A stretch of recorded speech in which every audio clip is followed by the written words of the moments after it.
राष्ट्रवादी काँग्रेसचे राष्ट्रीय अध्यक्ष आणि उपमुख्यमंत्री अजित पवार यांनी जागा वाटपाबाबत रोखठोक भूमिका मांडली।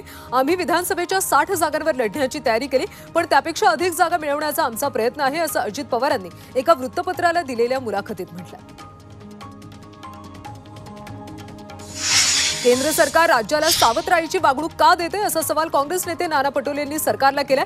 तेलंगणा आंध्र प्रदेशमध्ये पावसामुळे शेतकऱ्यांचं नुकसान झालंय, तिथे केंद्राची 2 मंत्रालये तैनात करण्यात आलीत, मात्र महाराष्ट्राकडे दुर्लक्ष करण्याचं कारण काय? महायुतीचे नेते केंद्राकडे मदत मागत नाहीत का, असा सवाल पटोले यांनी केला। मुंबईमध्ये गौतम अदानी आणि मुख्यमंत्र्यांमध्ये बैठक झाल्याची सूत्रांची माहिती आहे। दोघांमध्ये जवळपास 1 तास चर्चा झाली। बैठकीत धारावीसह राज्यातल्या इतर प्रोजेक्टवर चर्चा झाल्याची माहिती आहे। भारतीय क्रिकेट टीमचा स्टार प्लेयर रवींद्र जडेजा आता राजकारणाच्या मैदानात उतरला। जडेजानं भाजपमध्ये प्रवेश केलाय। पत्नी रिबाबा जडेजानं सोशल मीडियावर फोटो शेअर करत ही माहिती दिली। रवींद्र जडेजाची पत्नी रिबाबा गुजरातमधल्या जामनगरमधून भाजपच्या आमदार आहेत।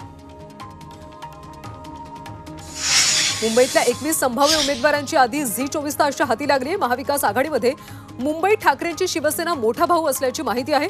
चांदिवलीला काँग्रेसला तर वांद्रे पूर्व ठाकरे गटाकडे जाण्याची शक्यता आहे। वांद्रे पूर्व मतदारसंघातून वरुण सरदेसाईंना उतरवण्याची ठाकरे गटाची तयारी आहे। राज्यात महाविकास आघाडीचं सरकार येणार असं सूचक विधान शरद पवार यांनी साताऱ्यात केलं। जिहे कटापूर पाणी योजनेवरून पवारांनी हे विधान केलं।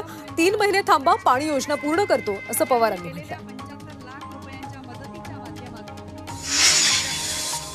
मुंबईतला सागरी किनारी मार्ग गणेशोत्सव दरम्यान 24 तास खुला असणार आहे। 6 ते 18 सप्टेंबर दरम्यान छत्रपती संभाजी महाराज सागरी किनारा मार्ग हा वाहतुकीसाठी 24 तास खुला ठेवला जाणार आहे। नागरिकांच्या सुविधेसाठी तसंच गणेशोत्सव निर्विघ्नपणे पार पडावं यासाठी वाहतुकीत बदल करण्यात आला।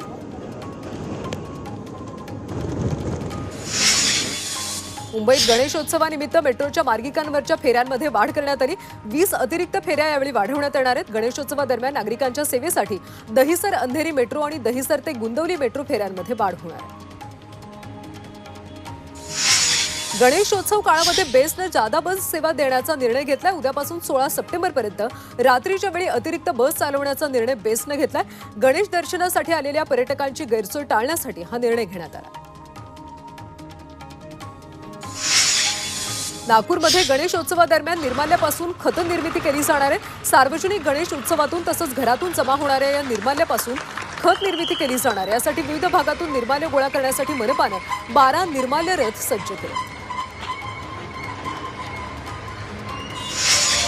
मावळच्या देहू रोडमध्ये गणेश मंडळांच्या आणि शांतता कमिटी सदस्यांची बैठक घेण्यात आली। या बैठकीमध्ये पोलिसांनी गणेशोत्सव मंडळांना विविध सूचना केल्या। महिलांची आणि पुरुषांची दर्शन रांग वेगळी ठेवावी, मंडळात सीसीटीव्ही लावण्यात यावेत असं आवाहन यावेळी मंडळांना करण्यात आलं। रांजणगाव नगरी भाद्रपद द्वार यात्रा उत्सवानिमित्त सजवण्यात आली। अष्टविनायक महागणपतीच्या मंदिरात आकर्षक अशी विविध रंगी फुलांनी आणि लाइटिंगनी सजावट करण्यात आली। यामुळे हे नयनरम्य दृश्य पाहण्यासाठी आणि बाप्पाच्या दर्शनासाठी भाविकांची गर्दी होती। नवी मुंबईतल्या शाळांना 7 सप्टेंबर ते 14 सप्टेंबरपर्यंत गणपतीची सुट्टी जाहीर करण्यात आली। शाळा सुट्टी देत नसल्याची तक्रार मनसेकडे आल्यानंतर मनसेनं पालिका आयुक्तांकडे शाळांच्या सुट्ट्यांबाबत निवेदन दिलं। यामुळे पालिकेच्या शिक्षण विभागानं शाळांना पत्र देऊन गणेशोत्सवासाठी सुट्टी देण्याचं आवाहन केलं।